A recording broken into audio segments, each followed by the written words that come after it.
Magandang araw mga kaibigan. Ito, gusto kong i-share sa inyo itong Facebook Reels na napanood ko.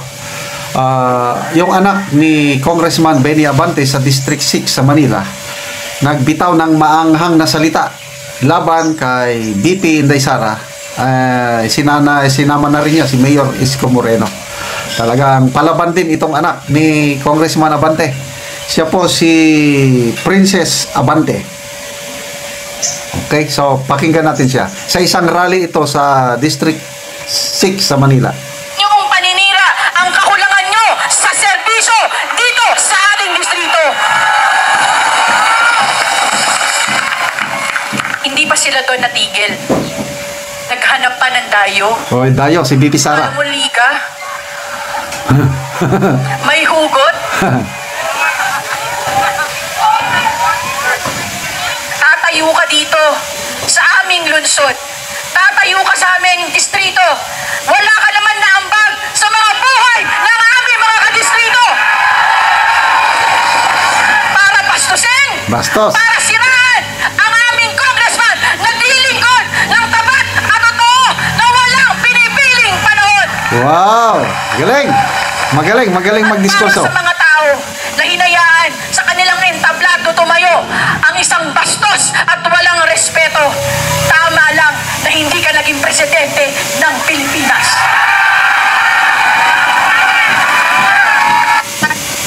Ulitin natin ha. Okay. Ulit. Ay hindi kayang takpan ng inyong paninira ang kakulangan nyo sa serbisyo dito sa ating distrito. Hindi pa sila doon natigil. Naghanap pa ng dayo. Kala mo liga? May hugot? Tatayo ka dito sa aming lungsod. Tatayo ka sa aming distrito. Wala ka naman na ambag sa mga buhay ng aming mga kadistrito. Para bastusin, para siraan ang aming congressman na dilingkod ng tapat at totoo na walang pinipiling panahon. Wow! Talagang magaling magsalita. At para sa mga tao na hinayaan sa kanilang entablado tumayo ang isang bastos at walang respeto. Tama lang na hindi ka naging presidente ng Pilipinas. Ay hindi kaya. So, mabigat yung sinabi niya. Tama lang na hindi ka naging presidente ng Pilipinas, sabi niya kay Isko Moreno, dahil pinayagan mo ang isang dayo na nambastos at walang respeto sa congressman na nagtratrabaho ng tapat, walang pinipili. O, yun. Galing, parang binubuhat ang sariling bangko. Maganda sana ba kung may pumuri sa iyo, hintayin mo ang ibang tao pumuri. Di ba? Kailan kung ang pumupuri sa kongresista ay sarili niyang anak, I don't know sa inyo kung maniniwala kayo. Ang tanong ko dito is, nasaan si Congressman Abante? Bakit hindi siya ang sumasagot sa atake ni BP Sara? Bakit itong anak niya ang pinagsasalita? Mabuti pa si Congressman Joel Chua dahil sumagot, siya mismo ang nagsalita na interview. At maganda yung sagot ni Congressman Joel Chua na ayaw niya ng negative campaigning, mag-focus lang siya sa kanyang kampanya, CEO na lang sa impeachment trial, o at least ganon, sumasagot. Dito, sa District 6, tahimik si Congressman Benny Abante. Nasaan ba siya ngayon? Although sa post ni Buljakan o Maharlika, according to her puting ahas, nagwawala daw sa galit si Congressman Chua at Congressman Abante sa mga atake ni BP Sara.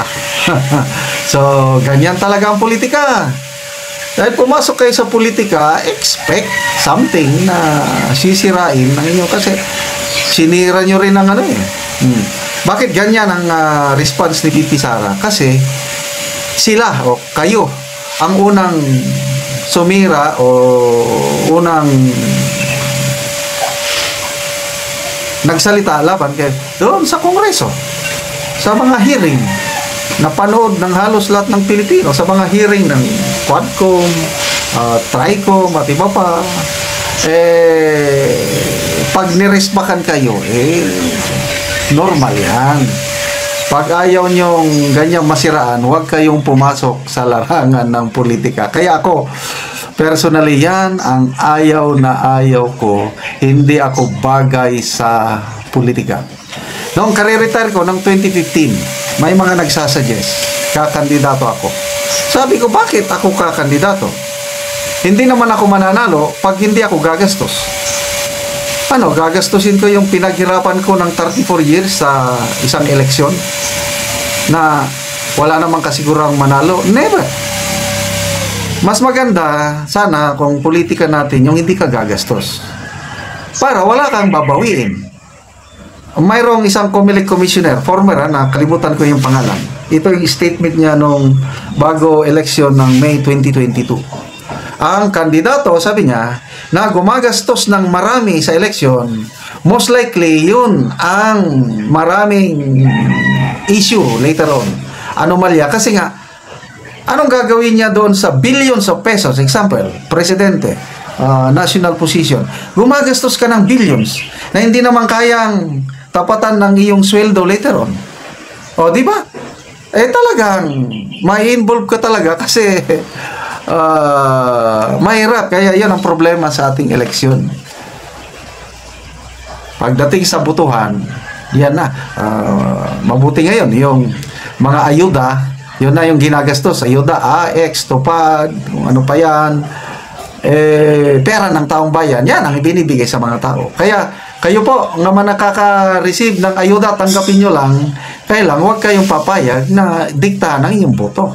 Iboto nyo kung ano sa tingin nyo, sa puso't isipan, yung may malasakit, may taos-pusong hangarin na maglingkod sa inyo para hindi tayo kawawa. Okay. So, salamat mga kaibigan sa inyong pagsubaybay sa ating channel. Nakakatulong kayo ng malaki sa tribong Talandig. Dahil ang sweldo sa channel na ito is pantulong sa tribo. Namimigay tayo ng yero at pako para ma-repair ang mga sira-sira bahay ng